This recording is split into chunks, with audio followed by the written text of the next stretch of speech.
Hi, this is Shilpa from Young and Mindful here at Lead the Way, which was organised, I believe, by you, Hannah. Yeah. This is Hannah Walton, and it's been amazing here so far. And just a couple of things that I wanted to ask you was, so how was schooling for you, and how did you get here? That's it. Yeah, so schooling wasn't easy for me. I left school when I was 14, and that was really difficult. I wasn't obviously expecting that, and no one else who I knew was going through that. And it's quite a difficult thing when no one else is experiencing the same thing you are. Obviously, you're aware that there are people, but no one in your close network, and you're sort of seen as the outsider. And I had no support network, so it was really difficult. And what's even more heartbreaking is I've always been an academic student. I've always wanted to do a PhD. I've always wanted to just learn. I love learning, and so to not be able to do that was really heartbreaking. But eventually I have managed to get back into education. I now study a postgraduate degree, and I'm set to graduate next year and then go on to do my PhD, which I finally get to do. So yeah, it's been a long journey, but yeah. It's brilliant. It's absolutely brilliant.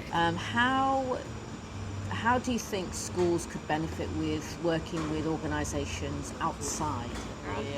Yeah, I would say that it's a mutually beneficial arrangement for organisations to work really closely with educational facilities. It's unfortunately schools, universities, colleges don't necessarily get the right resources to create their own services, and not necessarily on their behalf. It's not necessarily their fault. But I think if it's not available, I think they need to work closely with local resources and organisations. Even if it's workshops, even if it's something that helps get the awareness out there and also signposts young people so that they're not alone, that they're not having to find stuff by themselves, and also just adding a bit of support and getting a bit of a sort of support network going. I think that's really important. Okay. So, I mean, I know one of the things that you said that what do you think school could have provided for you at the time when you needed it?